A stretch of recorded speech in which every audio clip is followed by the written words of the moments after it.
Allez, opération démoussage. Mais c'est quoi comme produit? Javel?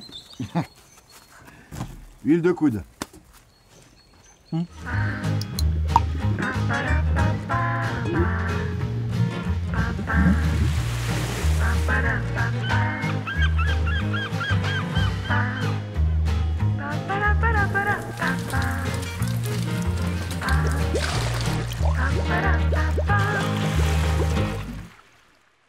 Les produits que nous utilisons quotidiennement chez nous, en intérieur comme en extérieur, ont un impact sur la qualité de notre eau.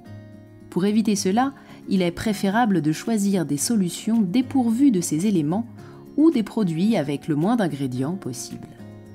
Dominique Legout, chargé de mission santé pesticides à l'association Eau et Rivières de Bretagne, nous présente les meilleures solutions pour limiter ces impacts. Pour préserver la qualité de notre eau, nous pouvons remplacer l'usage de produits chimiques par une action mécanique.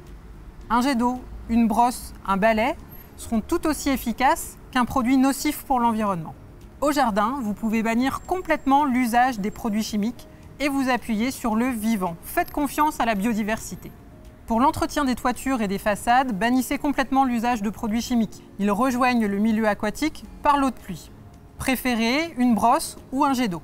Au rayon bricolage, regardez la liste des ingrédients qui composent les différents produits que vous allez utiliser. Pour les peintures, vous pouvez même les faire vous-même.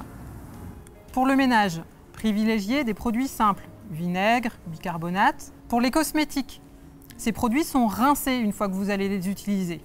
Choisissez donc les produits avec les listes d'ingrédients les plus courtes. Et enfin, les médicaments doivent absolument retourner en pharmacie. Jamais de médicaments dans les toilettes.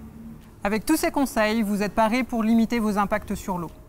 Notre alimentation a un impact sur l'eau via les modes de production de notre agriculture.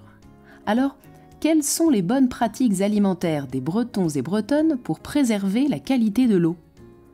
Rolande Marcoux, diététicienne à la Maison de la Consommation et de l'Environnement, nous présente des pistes d'orientation. Afin de préserver la qualité de l'eau, il est important d'orienter son alimentation vers des aliments issus d'agriculture utilisant peu d'engrais ou pas du tout ni engrais ni pesticides. On est gagnant au niveau de l'eau, du sol, de l'air et de notre santé, puisqu'il y a moins de résidus de synthèse ingérés via nos aliments. Une autre idée, c'est aussi de respecter la saisonnalité. Plus de tomates ou de fraises par exemple en hiver, c'est donc moins de produits utilisés de synthèse et donc moins de pollution aussi pour l'eau. Une autre idée aussi est de réduire la consommation de viande, des œufs et de produits de la pêche à une portion maximum par jour. C'est aussi moins d'eau utilisée et moins de risques de polluants pour l'eau.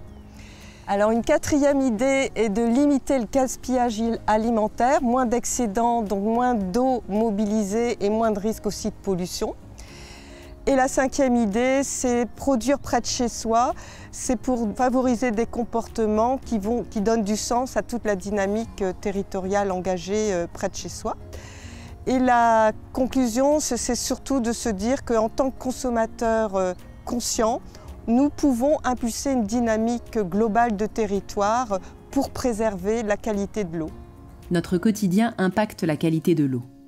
Cela est également vrai lors de nos promenades en bord de mer ou dans les rues des villes. Charlotte Gélin, chargée de mission mer et littoral à l'association Cœur Émeraude, nous révèle pourquoi. Pour ce qui est effectivement des eaux pluviales, elles finissent dans les rivières, dans les cours d'eau et à la fin en mer et ramène avec tous les déchets qu'elle va trouver sur son chemin. Les déchets principaux qu'on peut retrouver, notamment le mégot de cigarette, c'est le déchet qu'on retrouve le plus et qu'on connaît le mieux. Un mégot de cigarette pollue 500 litres d'eau. Et également les déjections canines aussi qui sont charriées par les eaux pluviales et qui finissent pareil dans le milieu marin.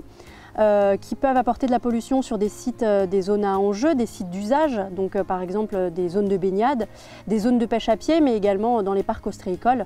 Et puis on estime à 80% les déchets aquatiques, donc les déchets qu'on retrouve en mer. On estime à 80% que ces déchets proviennent des terres. Donc c'est bien nos activités à nous, à terre, qui participent dans la grande majorité à la pollution de nos océans. C'est pour alerter sur cette problématique et puis pour sensibiliser le plus grand nombre qu'on a souhaité mettre en place sur le territoire de la vallée de la Rance et de la Côte d'Émeraude une démarche de communication en mettant en place des petites plaques, des petits macarons. La mer commence ici, ne rien jeter, près des avaloirs d'eau pluviale. Donc pour une meilleure qualité de nos eaux, on utilise des poubelles et surtout on ne jette rien par terre.